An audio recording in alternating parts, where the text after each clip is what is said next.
is. No, it's not time for the roll call yet. What's the motherfucking deal, Sauce Nation, man? I hope everybody is having a terrific Tuesday. I hope everybody is living their best life. I hope that, excuse me, pardon me, all the things that are going on in your life are wonderful, amazing, and great. I mean, we're getting close to the real deal. Football season is back. I mean, you can smell it.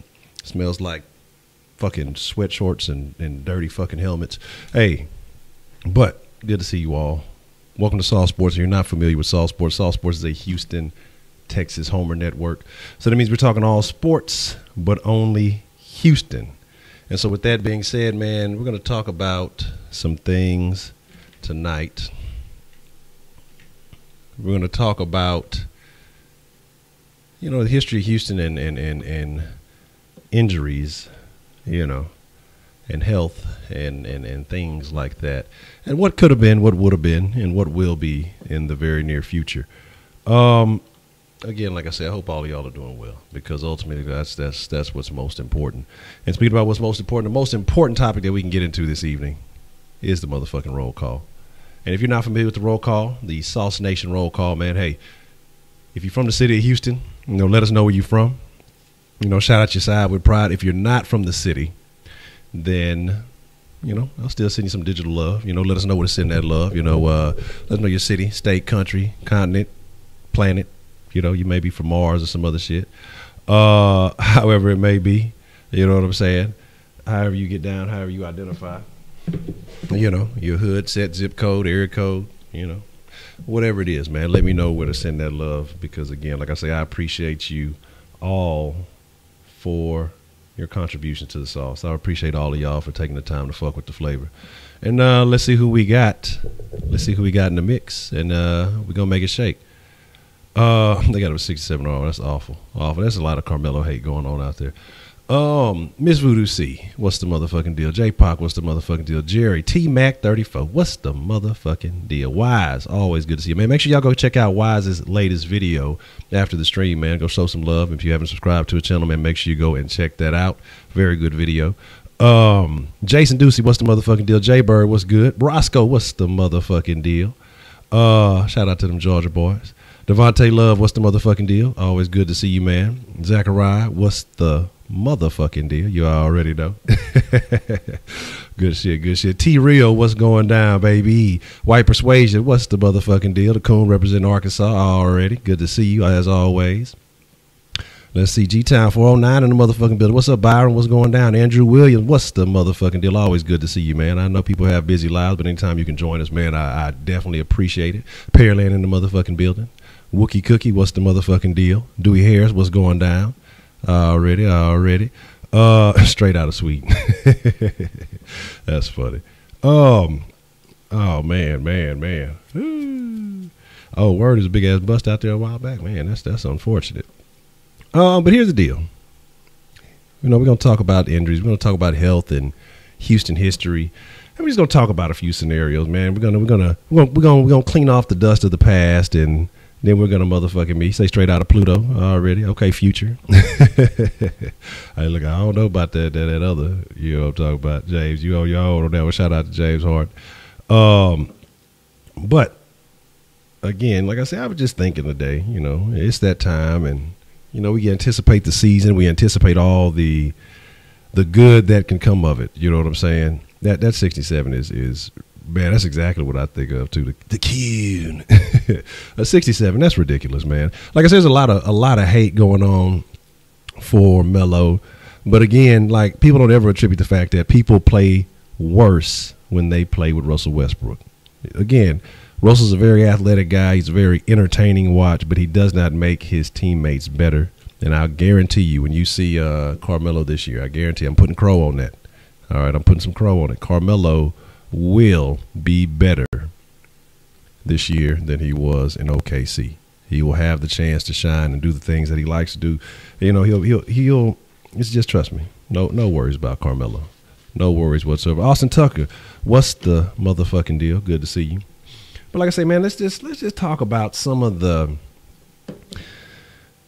biggest injuries, and y'all gonna have to give me a little game on the Astros and how that may have affected anything. You know what I'm saying? The Fortnite B-Day channel, all shenanigans. Shout out to Jags fan for life, Abdul. Try to buy the dog. But again, I'm just sitting there thinking, especially mainly about the Texans. But then, of course, there's been some injuries in basketball that have definitely have done some things. And that have hindered, what the Rockets have been able to do. Maybe having better seasons and things of that nature. But primarily the Texans. So let me pull this up, make sure we get this right as we dive into this conversation. But we have a history of hurt here in Houston. Yes, and them using all that, was that alliteration and shit. No, man, what? Knowing my English devices, what y'all know about that shit. But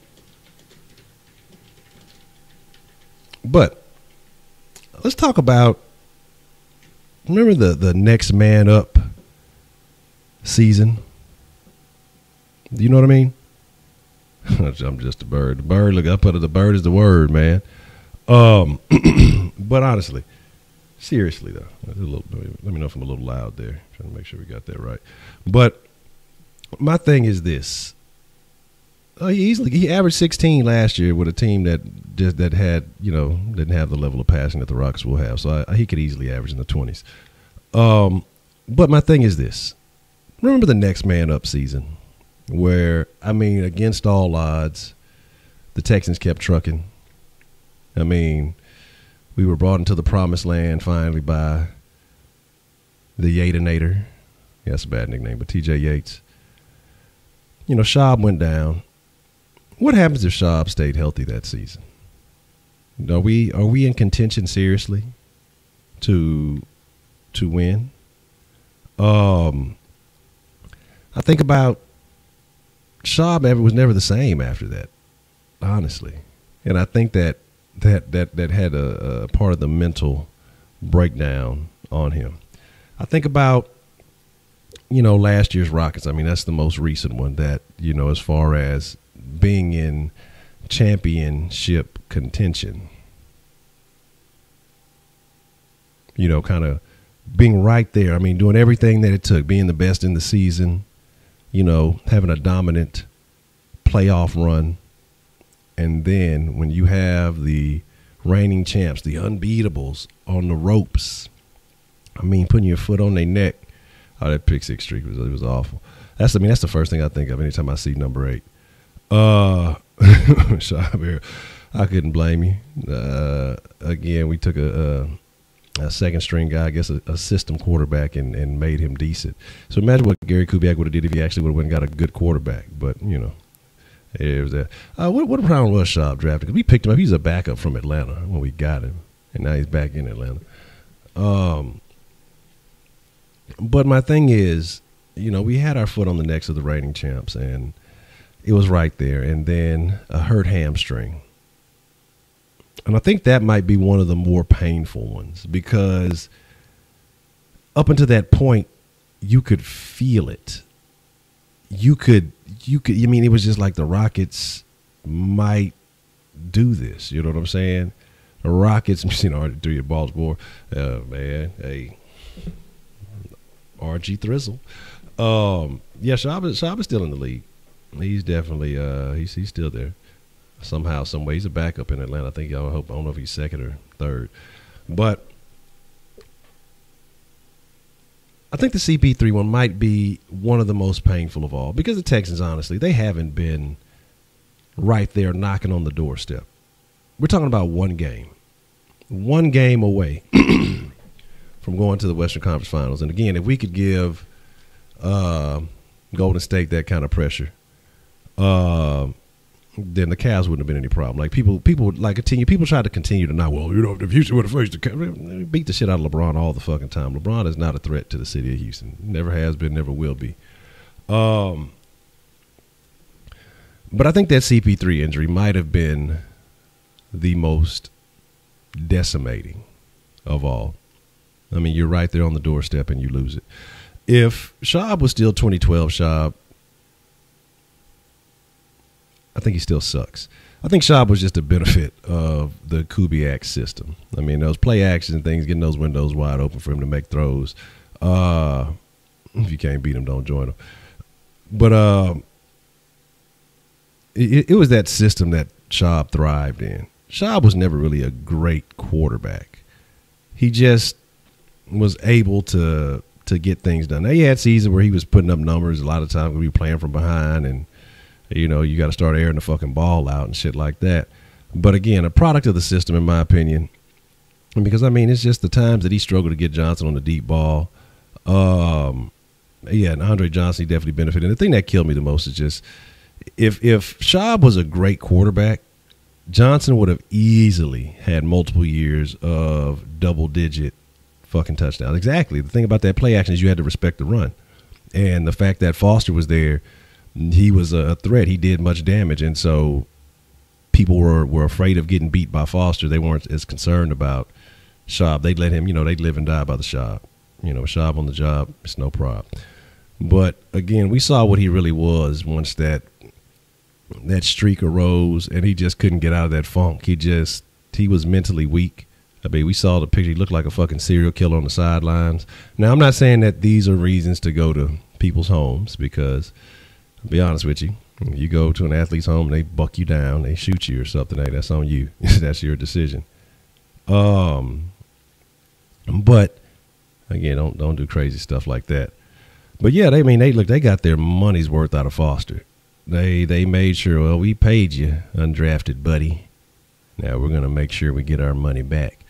But yeah, they worked the dog shit out of fucking Foster. Like I say, Schaub just happened to be benefited by having a great receiver, a great running back, and a great O-line. If you could have really honestly put any serviceable quarterback in that fucking system, and they would have thrived. Because shit, I want to say TJ Yates didn't thrive, but shit, he won a couple of games, shit, and when it was most needed. Again, having those assets around you made it much easier. I just find it very unfortunate. It's just, I guess his experience would have been a plus, at the time we had a top-notch defense at one point, and we died by the hands of Matt Schaub, number 8. But there's a new number 8 in town. And yes, I know people are asking about the whatchamacallit. I'll probably end up having to record it tonight. They got pushed back a little bit. And then so the start of the releasing of the Know Your Texans videos will start tomorrow. And then we'll have one video releasing every day after I post. So look for it in the morning. It will definitely be active. Those of you who are active in the Kush Den, good news. They finally, I just saw that there, the fucking announcement. The fucking Kush line has finally gone through. They finally got back with me, and so it should be good and activated. Again,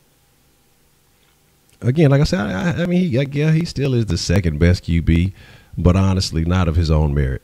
But like I say, so we'll be in the Kush Den tonight. I have no idea. I forgot what we're supposed to be talking about tonight. But best player in Texas history is Andre to me. You know what I mean? In my opinion, is Andre. Again, where Schaub benefited from the system, Andre did not benefit from the system. And because, Kubiak never threw it to him in the red zone. When you got one of the greatest receivers in the league, if not the best receiver in the league, you workhorse him too. But again, like I was saying, if Schaub was a good receiver, Andre Johnson should have had multiple seasons of double-digit touchdowns. How many times did Andre have to ease up on routes just so he could catch passes from Schaub? Schaub had a weak arm. Schaub been had a weak arm. People start talking about, the foot injury, he can't plant, and, no, he been had that. And Kubiak was loyal to a fault. And when he should have saw that the man was not what he was, when he was no longer even a serviceable quarterback, he should have been yanked him. Because, just when you put Keenum in the same situations, the game was much more exciting. Anybody in the situation, Yates, it was much more exciting. You had better expectations. Schaub, you knew what he was, and it is what it is. But again, yes, he is unfortunately, the second best quarterback in Texans history, right behind Whedon.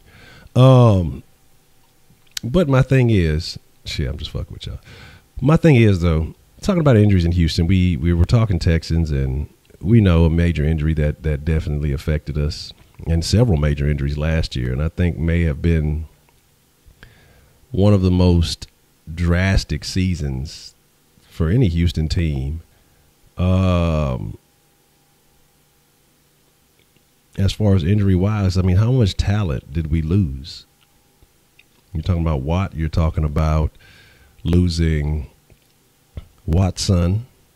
You know what I'm saying? Everybody's talking about how Watt is mentoring. Everybody's talking about how Watt is mentoring Watson. So is he Watt's son? I don't know. But again, man, my thing is just, you know, all the talent, Merciless, underappreciated, underrated still. And I don't know why Texans fans don't appreciate Merciless. Like, I mean, as much as I love Watt, as much as I love Clowney, as much as I love what Watson's doing, Hopkins, all Merciless is Merciless is a constant. You know, that freak injury, bullshit ass injury, not a big deal. But he's definitely a constant, man. And the fact is just like he gets no love. He does not get the level of love that he deserves.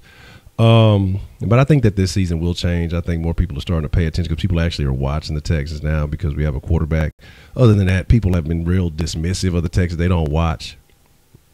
You're scared to leave. Merciless ain't going nowhere. I think Merciless is going to be. I think he's going to be loyal to the city. I feel like he will. So I think you'd be. I think you'd be safe getting a Merciless jersey. If not, then if it don't happen, I'll have to refund it. You say you like Merciless way better than Clowney?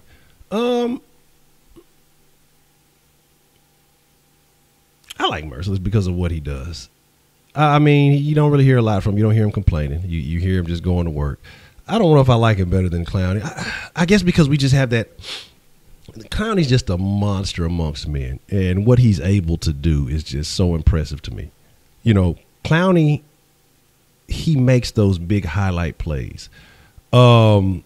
Now, we'd like to see a couple of them more consistently, but again, just the way he blows up running backs and just some of those things, it's just something you can't get anywhere else. Like, JJ makes plays. JJ's made great plays. He's a workhorse. He gets it done. But it's the way Clowney makes fucking plays. When he makes those big plays, it's like everything stops. And it's just like, what the fuck just happened? Is that guy okay? Did Clowney just murder somebody on the field? Like, it's just a different feel to it. And I'm not saying that he's not good. I'm not saying he's not consistent enough because he was making plays throughout the season. And it got to a point where he was getting double teamed. There was a lot of pressure on him. I mean, he was basically the defense. We know that secondary got to the point where they were just shit. The linebacker core was solid. They stayed solid. And then but that line, I mean, the line was decimated. You know, again, you lose Merciless. There were some injuries with Cole for a little bit. And so there were some other pieces kind of plugged in here and there. McKinney is consistent, but he's not that type of playmaker. McKinney's a guy that you know is gonna give you what you need, but you don't have, in my opinion, I don't have any too many higher expectations of him. I feel like he's gonna make tackles, he's gonna make plays, but I'm not expecting him to make explosive plays. I'm not expecting him to do too much. He's going to clog his gap. He's going to do what he has to do. I'm not expecting a lot out of him in coverage. I'm hoping that changes this year. But Clowney and the versatility, and another problem, we talked about that yesterday. I want to say, was it yesterday we talked about, you know, somebody asked, would it be better in a 4-3? Clowney should be a defensive end. And that should be it. Like, Clowney, the thing is, you can know where he's going to line up. You should know where he's going to line up. Let them know where he's going to. It doesn't matter. Like, don't try to get too fucking fancy. Oh, I like Zach. Zach's a beast. Zach needs to be on the outside, though. There's no point in getting fancy with Clowney because he's just a supreme athlete.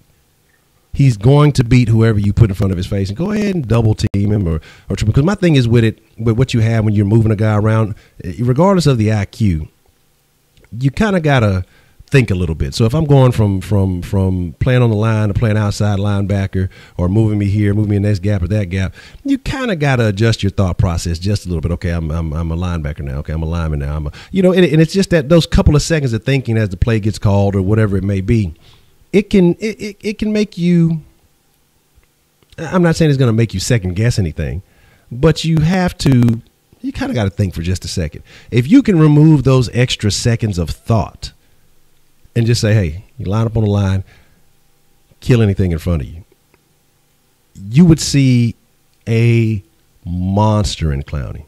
Because again, like I say, I'm not saying he's not good enough. He's not smart. He's very intelligent. Otherwise, they wouldn't have him. They wouldn't be moving him all over the place. But I think if you let him just line up on the line and cause pressure, he's going to stop every. He's an amazing run stopper. No worries about that. He can get to the fucking quarterback. But when you're dropping in coverage and you're doing all that other shit, that limits your opportunities. So I've said it multiple times before, Clowney would have double-digit sacks if, again, like I say, if they just put him on the line and let him rush, let him be a defensive end. You know what I mean? Shit. I'd move Watt inside. I'd fucking let him be an end. I'd probably consider Merciless an end. And you let them boys eat. Like, just stop us. Like, the thing is, what we're finna do. Stop us. Because you're going to pick your poison, and whatever you choose, someone else is going to hurt you. That's just the way I feel about it. But again, it's the NFL. People want to get crafty and do all kind of stuff and show their coaching prowess. But, some of those guys are no longer with us, so we don't have to worry about that. My thing is, but think about the reason why Clowney's not, because he's getting moved all over the place. Again, you're doing too much with him. Merciless, outside linebacker. That's what he's expected to do.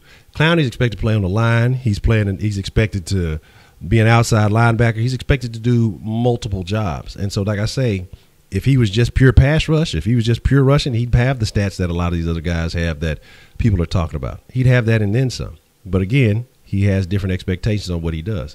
But talking about the injuries and how they injured us, how they hindered us. We started out the year, and let's talk about some of the more minor injuries. The concussions, the Fedorowicz. What's up, Joshua? Fedorowicz going out. We were expecting Fedorowicz to be here. He's starting to be that man at tight end. We were expecting, more consistent play along the line, but, it is what it is. Exactly. I agree with you, brother. And my thing is, I think it started with the little injuries, and then it kind of snowballed. Because what was it, that Jacksonville game within that first half or so? Yeah, Fuller starting in my fucking shit. I didn't even think about the Fuller injury. You know what I'm saying? All good, Mr. Grant. How about yourself? Re-reveal of the face, re-rising face reveal ass nigga. What's up, Rising Face? What's the motherfucking deal? But my thing is, Fuller, that started us off on a bad note.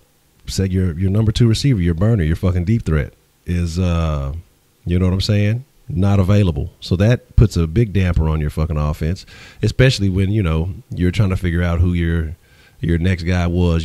We still had Strong there, and Strong got no love. Miller wasn't quite ready, There were pieces that were just not. Actually, Strong didn't even play that first game, didn't he, last year? Because he had the weed charge or whatever it is, or something like, not the charge, but he don't even think he got any trouble for it. But then they ended up suspending him for some stupid shit. Again, man, like I say, it's just little things, and I think it just kind of started us on a bad. I also agree. I wish we would have kept Strong. Tall guy with speed that could go up and get it. He could high point the fuck out the ball, and I think he just never had a chance. And I think if he'd had the opportunity to really play with Watson, we'd have saw the best of his skill set. But it is what it is. Again, like I say, though, just the little pieces, and then it started to snowball into other things. We lost big names, and those things are irreplaceable. What's up, Rob? What's going down? And it just, excuse me, pardon me. My old lady made some fucking zucchini lasagna. That shit was great. It was amazing. It's like better than fucking, better than regular lasagna. You're like, zucchini lasagna sounds nasty. It's fucking delicious. It's fucking awesome. Yeah, did they re-sign him? Is he still with the Jags? My old lady made it. Because I tell you, we've been trying to cut out the carbs and all the BS, and so instead of using pasta, it got replaced with zucchini. So it's definitely good. Man, I'm telling you, look, Rod, don't worry. Nobody worry about Carmelo. Okay, trust me. Do y'all think that CP3? We go look here. Let's talk about this for a second. We're gonna jump back to the injuries. Let's talk about something positive for just a second. We're gonna come back to the injuries. Okay. We're going to come back to the injuries because I know there's some Carmelo talk. I know folks want to talk about Carmelo in the situation. So let's talk about Carmelo for just a second, and then we'll get back to, because I haven't even been updating the minutes really. I'm telling y'all, CP3 is not. Shout out to Nancy Chavez. Welcome to the Sauce Nation. You are the freshest ingredient.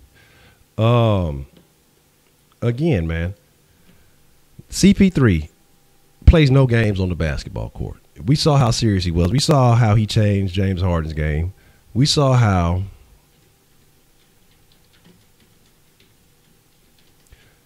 we saw the benefit he brought to that team as a whole. Do you think that he's going to go out and make a request for the Rockets to go out and get they cut strong? Okay. That you think he's going to make a request to go do something that's going to hamper what they did last year?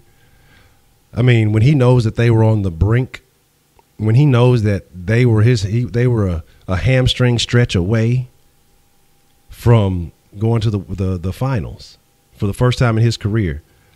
CP3's a smart man. He ain't just out there trying to play ball with his buddies. He knows he's getting paid. He don't want to get played. He's upset about that situation and how it went down, and he knows that they need more offensive firepower. The defense will be fine. Ariza's gone. All right. Luke's gone. Luke missed significant time throughout the year. We were still all right. I mean, Luke was an asset. Like, I don't want to undermine what Luke did. Luke was an asset. And the fact that, shit, we getting Melo for fucking cheaper than what Luke got paid, if I'm not mistaken. And again, for only $2.4 million, why not try him out? And if not, what do you lose if he doesn't pan out? You know what else you have. What other options are on the market? And the thing about a guy like Carmelo, what that does is, now you got some other people looking over there like, hey, what's going on with the Rockets? Players know. You know what I'm saying? Players are more than aware as to what's going on. They know who can hoop. They know who affects what. I told y'all about how I used to be a big Iverson fan. And I used to, Iverson just never had any help. There's no reason. Nobody wanted to play with Iverson. And I think that it was kind of a similar situation with Russell Westbrook. Now, I think Paul George is the first one, but people talk about Paul George. He's kind of a weak-minded guy.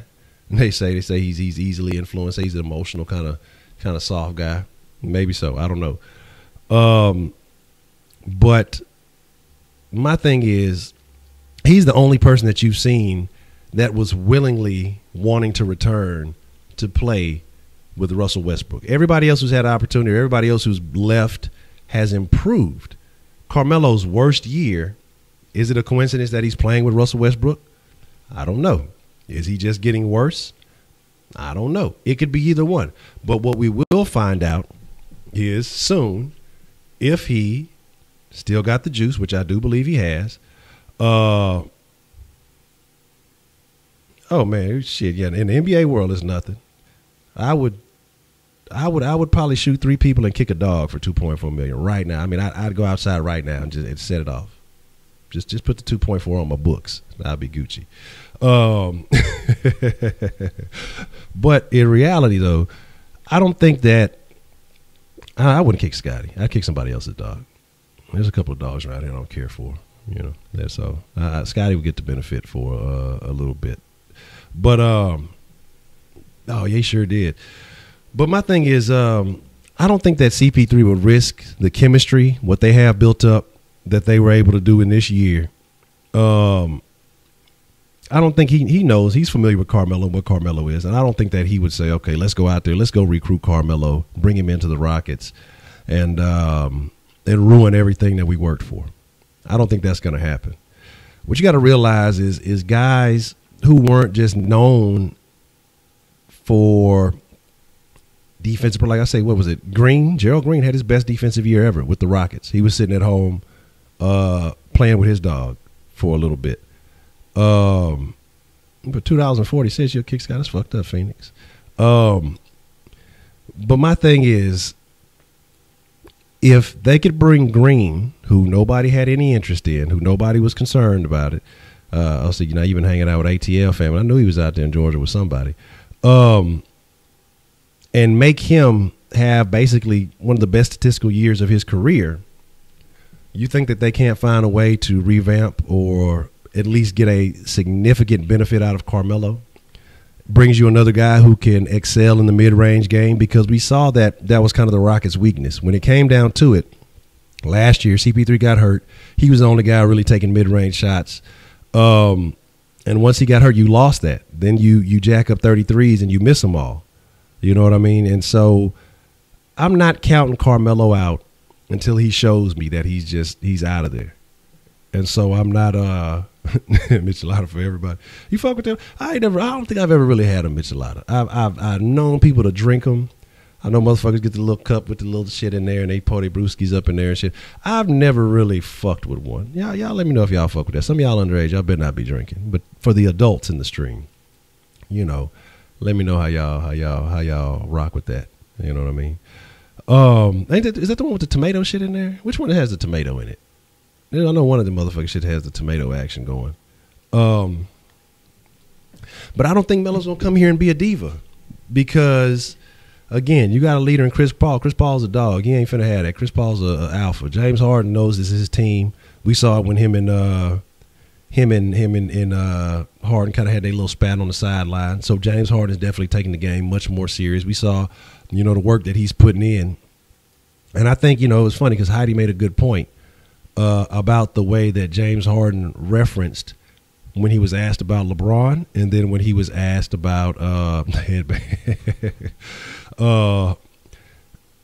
he was asked about LeBron, and when he was asked about Melo. When he asked about LeBron, he was just like, you know, that man got to make his decisions. You know, I think we good with what we got here, yada, yada, yada. That could have been a part of the reason, you know, LeBron might not have wanted to come here. You know, he see James don't want to fuck with him. He don't give a shit about him.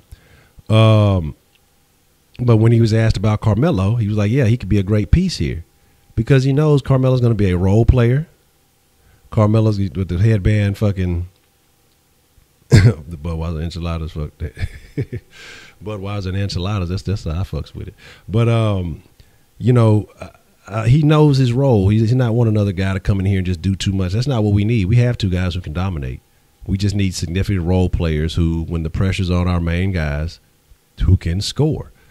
What Carmelo will give you in scoring will probably replace the average of Muthaf and Trevor Ariza, because I think they were both averaging about 12 points a game. I think Carmelo could easily give you 20 points a game. Yeah, like you just said, Josh, we could give you 20. Duval signed with the Bucks. Ain't that a bitch? I thought we had worked something out with him. I thought they invited him or whatever it was, but fuck it. It is what it is. We might regret that one. That one might come back to bite us. But again, you know, I mean, we only got so many positions that, you know, we only got so many spots on the team. A 2-year deal. Okay. But again, like I say, man, there's no worries. There's no concerns in my opinion. Like, truly and honestly, I'm not worried about Carmelo.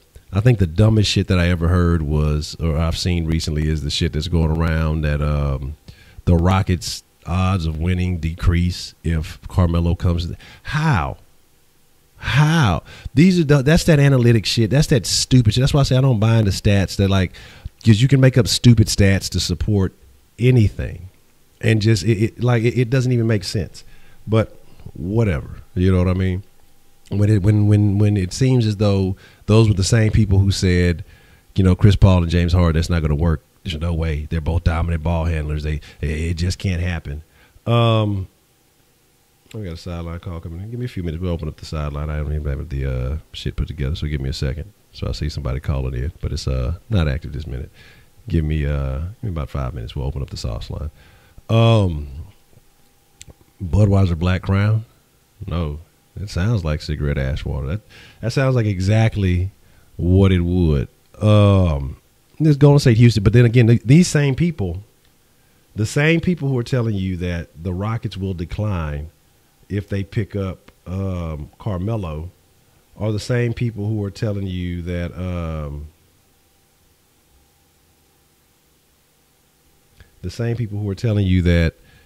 the Lakers, by getting LeBron, jumped over Houston for the odds of winning everything.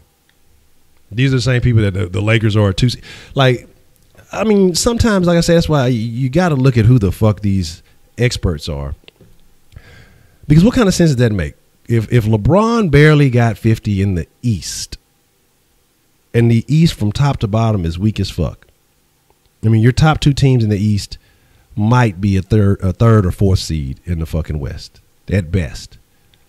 But now all of a sudden he goes to a team that wasn't even in the conversation, and now all of a sudden they're the number 2 team in the league when he couldn't be the number 1 team in the East. You know, I'm not saying they won't compete, but I think they'll be in that patch of the West how it was towards the end of the year last year, because it was like from the 4th through 8th seed, it was like a game or two apart for positioning. And I feel like that's where the Lakers will end up. You know what I'm saying? I like Kuzma. Kuzma's nice. Ingram is solid. I think Ball is going to be out of there. Like if Lonzo is discharged from the Lakers, it's LeBron's decision, and I think that officially puts LeBron in the snake category, because he's over there taking pictures with him and all that other shit, smiling with him, doing all that extra shit. My thing is just that you got to watch him. Like I say, to me, I'm starting to notice more personality traits about LeBron, and it just kind of makes me. I've been a LeBron fan up until maybe the last season or two, and it's just like I started noticing things about the guy. Just like I don't know about that dude, man. Because you got to think about it. When they talked about how Rondo makes us faster, and Stevenson and all this other stuff, and Magic was talking about play, but he failed to mention, he named everybody but fucking Lonzo. So I think there's some conversations going on behind the scenes that but I mean, LeBron, man, on some real shit, I heard LeBron got the ligma. Man, I was reading yesterday, so I don't even know if he's going to be able to play out that whole contract. But you say 2010 is when you stop liking LeBron. My thing is like it was like I say, after he came back and got the Cavs a championship, I respected him for that. He went back home and did something that nobody ever thought was going to happen. After that, man, it's a wrap for me. Like, it's just the way he handled the Kyrie situation. Like, come on, buddy, you know that you were a particular kind of way about that. 1967, good grief. I'm not even finna go there. But my thing is,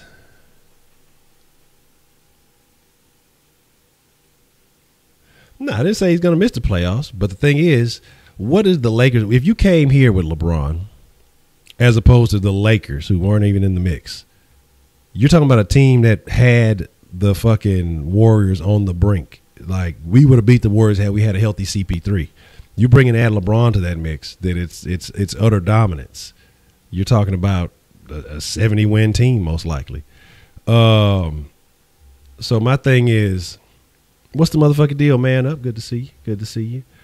And my thing is, just gotta say, it's a difference between adding him to the Rockets as opposed to adding him to the Lakers. I didn't say the Lakers won't be in the playoffs, but I expect them to be in that 5th through 8th seed range. I'm not putting them up. I'm not automatically putting the Lakers in position to be a number 2 seed.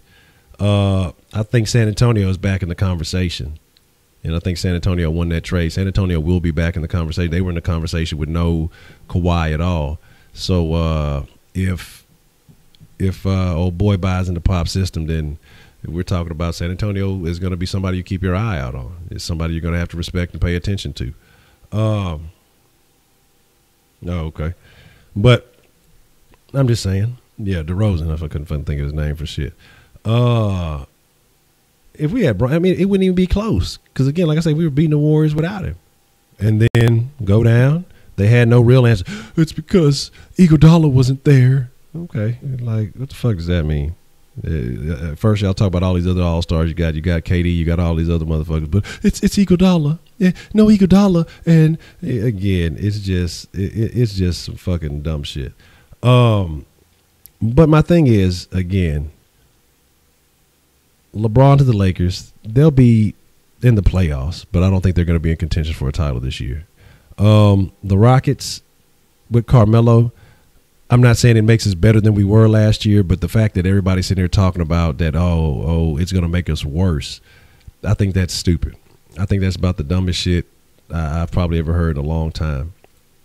Again, you look at what Carmelo's been playing with. You look at what Carmelo's situation has been, and Carmelo's never had two stars of this caliber to play with. Of course, he played with Westbrook and Paul George, but those aren't the same guys. We're talking about two guys on the Rockets who take pride in distributing the ball. They take pride in getting assists. Like, it's not about, okay, I got my 10 and I'm done. You know what I'm saying? I got my triple-double. I'm done with the assists now. Like, they're going to make the decisions that are best for the team. You know what I mean? It's not about I got to be the guy to take the game winner all the time. It's about feeding and eating. But the biggest concern is Clint Capella.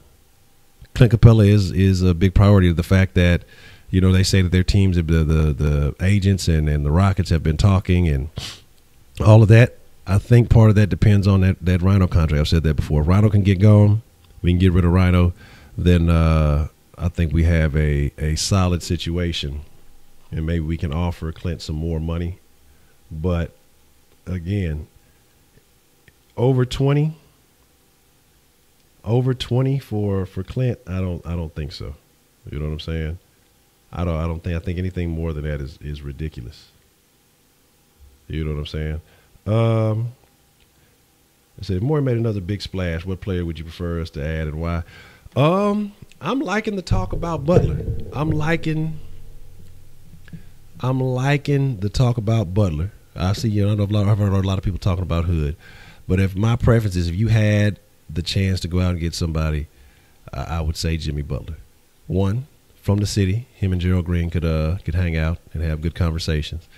But he's going to give you everything he has on both ends of the court. All right, man up. I'm glad you could fall through. You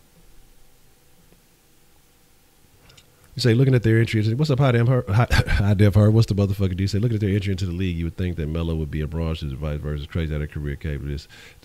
Man, and Melo, I mean, honestly, Melo hasn't had, outside of Denver? I'm just thinking he hasn't really had a deep playoff run, has he? So it's been a while since Melo's even been in a relevant conversation. What's the deal, Wink? What's going down? But again, like I say, man, it's just the fact that people are sitting here saying that Melo makes the team worse. How? But I don't understand that. But like I said, I've heard people talking about Rodney Hood. I think Butler would be the best move, depending on what you'd have to give up for him. That's what would concern me. The thing that we have stopped talking about. We have stopped talking about, and I don't know why we've stopped talking about it. And I know I give the man shit all year long, but he comes through and proves me wrong. We still have Eric Gordon on this team. Eric Gordon is a solid piece. So my thing is, yeah, that's what I'm saying. If look, they got to take wherever. If we got to lose any kind of solid piece, they got to take Anderson with them. That's the rules. But until then, Eric Gordon is still a part of this team and a very solid piece on this team, and a player that you have to respect. Again, a guy that averaged about 18, 19 points through the season. We saw his game improve. He was a much better slasher last year. Defense still limited, but he gave you. He played hard every night. And he talked a little shit, and he backed it up.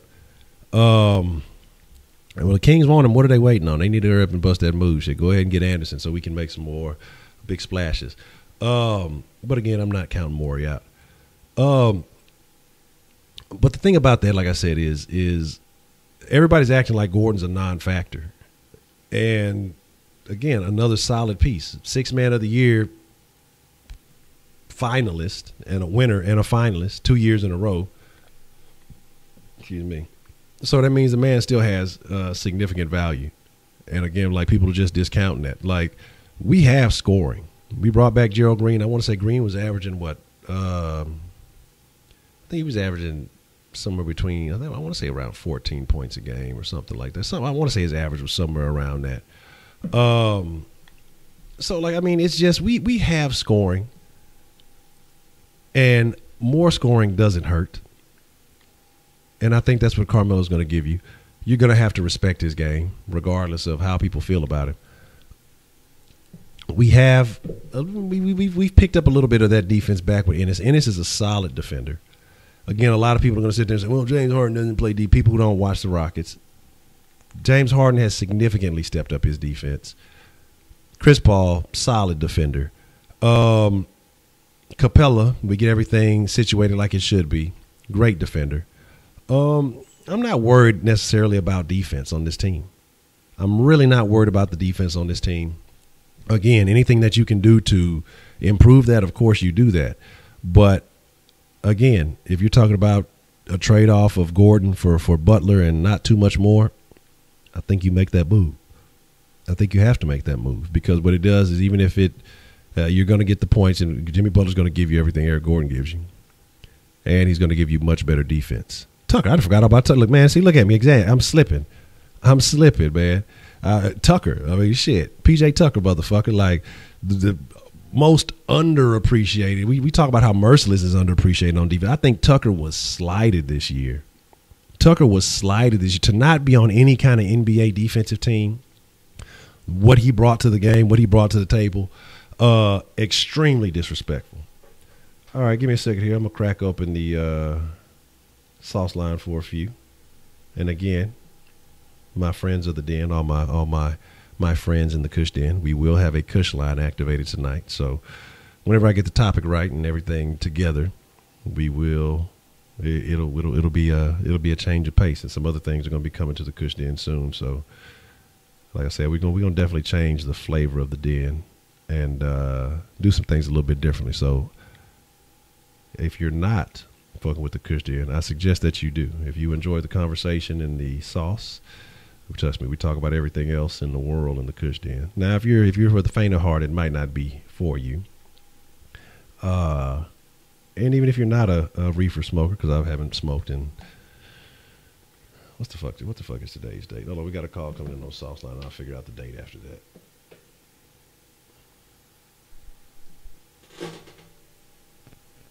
What's the motherfucking deal? Who we got calling in on Sauce Line this evening? Good evening, Twitter. This is your boy, E445. And about like 30 to 45 minutes ago, I beat the fuck out of my dick so goddamn hard that I can't even feel my left leg. My left leg has went totally numb. That's unfortunate. And my dick has also went totally numb to the point where it feels fucking weird when I go and take a piss. Oh, that sounds like a medical problem. That sounds like something you need to consult a doctor for and get that checked out immediately. I'm definitely not the one you want to call first. You might want to call 911 if you're having problems like that. Honcho is not the one that can help you if you're having dick problems. Shout out, I know who that was. Well, shout out. Hey, look, I ain't gonna put you out there, but already, yeah, that's that EDP love. We gotta make that happen. That might have to be a goal this year. We got to the end of the season, Sauce Nation, to make that happen. So once the season gets started up, we might have to troll EDP, get a little bit of attention to see what we can make happen. That would definitely be pretty interesting. I know a lot of people have suggested that. That would be it was Dr. Rabbit. I've become familiar with Dr. Rabbit. I appreciate the call, Dr. Rabbit. It's always good to have a little humor in there. We gonna have to see. We gonna have to see if we can make some shit. Look, we gonna have to get into a Texans versus Eagles. I mean, we'll see what's up with that. We may have to start a riot. We might have to break the internet on that one. I don't know. That motherfucker be saying some off the wall shit though. I don't know. I might not. Look, I have my limits. Yeah, but we will have to see. But again, man, like I say, it's what the fuck is this? It's we just talking about Carmelo, and we didn't really get back on the injury history situation. But ultimately, where do you see everything being everything with the injuries that the Texans faced last year? We already know what the Rockets conversation would have been. But everything being everything, where do the Texans ultimately end up had everyone remained healthy? I mean, at least the stars remaining healthy. So we're talking about Watt, Watson, Merciless, and Fuller to start the year, because you were missing Fuller for a couple of those early games. What was the Jags game? And I don't think the Savage Fuller connection is too much different. But had Watson stayed healthy, we saw him improving every week. We're talking about, the Pats game. We're talking about some other close games. I mean, we saw what that unit looked like full go against the Titans, who everybody just, I don't know, think is going to do something. I mean, they got obliterated. And I can't wait to do it again with Mike Vrabel on the sideline looking like a fucking ass clown. I mean, what is the ultimate destination of the Rockets if that happens? That's fucking odd stuff. There's also some weird shit. Yeah, I'm not going to do that. So, I mean, y'all think that we go to the brink? I mean, are the Texans a playoff teams if they stay healthy? I mean, do they go? I mean, do they really make it? I mean, or do we, are we one and done? I mean, do we fall short? Because you still got to think about Mike Vrabel was still in charge of that defense, and we saw what a Vrabel defense does. I think there were still plenty of times that Bill O'Brien was timid in his play calling. I think that at some point, though, with Deshaun Watson, what he was doing, O'Brien had to realize, okay, I got to let this kid play free. Like, I can't try to limit what he has going on. Yeah, that's the thing. People better get over that and get over that real quickly. Like, I expect Watson to have a good year. I'm not expecting Watson to come out and be the 4, the 5 touchdowns a game guy. I could see him easily, dropping 3 a game. He should easily be able to get 2 to 3. I mean, 2, of course. But I expect him, to average somewhere along the line of 3 touchdowns a game. Some games it's going to be 4 or 5 touchdowns. Some games it may be 2. But I think that said about what's the motherfucking deal? You say Cheddar should give him more birdie play calling, Cornell. Oh, yeah, he's definitely will. He definitely will. You know what I'm saying? He definitely will. I'm not having no worries about that. And again, like I say, because Cornell, he has a knowledge of what these guys are able to do. Vrabel, front 7, solid. You put him in charge of that whole fucking defense, it's going to be a disaster. He has nothing to do. He can't fucking operate responsibly with a secondary. People can't have nice things with Mike Vrabel around. Dr. Rapp, you say you feel like we get eliminated in the AFC Championship? Yeah, again, y'all, if y'all haven't checked that Wise video, I know I said in the beginning of the stream, if y'all hadn't checked out Wise's video, make sure you go and check out Wise Citizen Sports. Is the O-line good enough? I'm going to be honest with y'all. We'll find out in camp. We're going to find out in camp. I think part of it is, after looking at it a little bit, I'm not as worried about the interior because, I mean, shit, we had a shit interior last year and wasn't able to do nothing. So it can't be any worse than what it was last year. You say we easily go to the AFC Championship. Do we stay healthy? You think RB is the biggest question? My deal is I'm okay with Miller. I have no problem with Miller. I think the play calling with O'Brien, because again, Miller last year, we just didn't have guys that could open up the holes for him, and fucking Miller's not a bad running back. Because every time I think of Miller, I think about that play against the Colts a couple of years ago with 17. You know what I mean? And Miller was crafty. He made some fucking moves. You know what I mean? It's just that Tom Brady got roasted because he doesn't have a six-pack. It doesn't matter. Tom Brady's a strange man. But you saw, because, I mean, look what happened. We look at, like, Miller, a lot of us talk shit about Miller, right? But look at some of the great plays that Watson made last year, that one with the pass to Miller. You know what I mean? It was Miller has solid hands. Miller's a solid running back, but it has to be proper play calling for him. He can't run up to it. He's a smaller guy. We had a line that couldn't create holes. And I mean, you just see some of the plays where he did actually get gain. I mean, he had he had to fucking create for himself. And then again, Foreman having the size, I think that benefits him. But you get Miller to the outside, he's definitely a threat. You know what I'm saying? Yeah. Oh, you talking about old buddy from Texas? You talking about Foreman? Yeah, he's Foreman is an interesting guy though. He has a nice skill set. I'm just concerned again about the concerned about the Achilles. Like, that ain't nothing to fucking play with. Again, we have all kind of technology and all this modern shit going on, but I'm just concerned. I can't help but be concerned. You know what I mean? I mean, it's just, let's be honest with it. Achilles is nothing to joke with. But if he comes back and he's looking like anything like he did, what was that? What game was that he clocked out? Was it the Arizona game? Was it Arizona that he clocked out? What game did he get injured in? What game did fucking Foreman go down in? I can't remember. It was Arizona. Okay.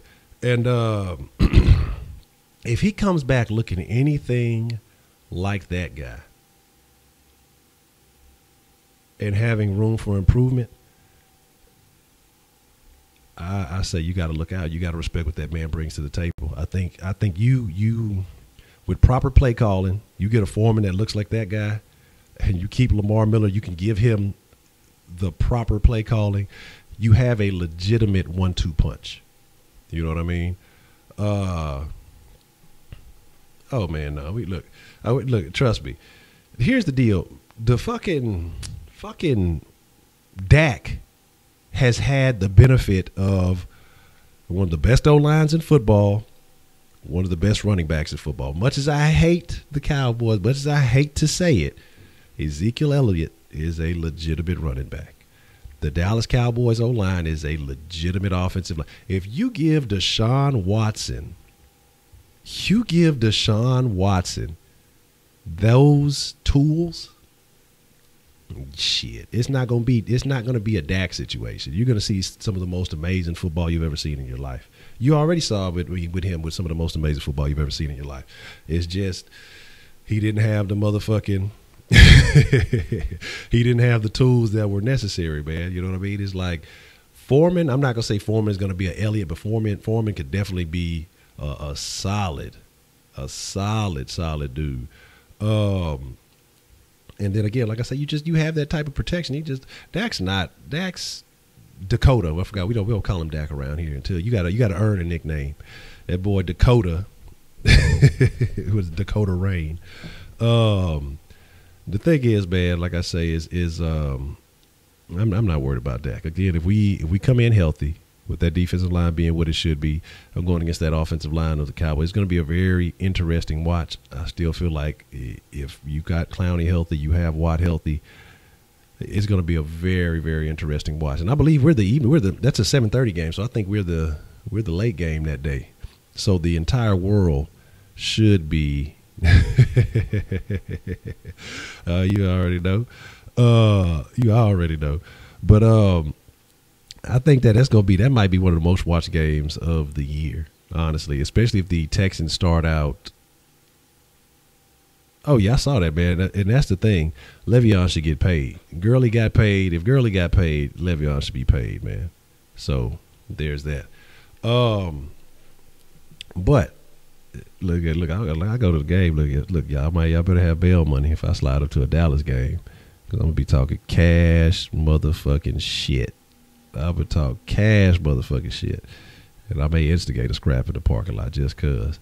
But again, like I say, with everybody being healthy, that should be one of the best games of the year, and the Texans should win that game. Like, honestly, it shouldn't even be an issue. But here's the deal, y'all. You know, I fucks with y'all. I like y'all. Love y'all. Y'all are great. You guys are awesome. Sauce Nation. You know, the freshest motherfucking ingredients in the world. I don't care what nobody else say about y'all. It's, you know, there were rumors. Some people were saying y'all were pretty stale, but I would never say such things. But no, all bullshit to the side, man. I fuck with y'all. I appreciate y'all. We're gonna call it a wrap here.